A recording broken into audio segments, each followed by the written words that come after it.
Yun, simulan na naman tayo ng ating bagong umaga. Thanks God at nakarating tayo ng maayos at safe dito. Kaya everyday akong nagpapasalamat kay God kasi sobrang blessings ang binibigay niya sa amin. Wala man tayong maraming kwarta o pera.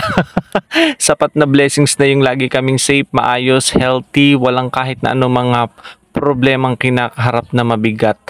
Meron man pero kaya kinakaya pa rin natin. So pansin ko kapag dumadaan tayo, nahahawi ang daan. Natatakot tayo nilang makita sa video. Sige kayo, pagka tayo ay marami ng followers, baka pag dumaan ako naman, magpapahara-hara kayo ngayon. So ito nga pala ang aking morning routine pagkakatating dito sa faculty. Nilalagay ko ang aking gamit and binubuksan ko na itong bintanang itong pagkakalakas na sikat ng araw na sabi nga parang kukunin ng langit. Pero syempre hindi pa, sobrang tagal pa nun. Di ba ga? And then pagkatapos binubuksan ko ang ilaw, then electric fan, sinasaksak natin at saka yung water dispenser.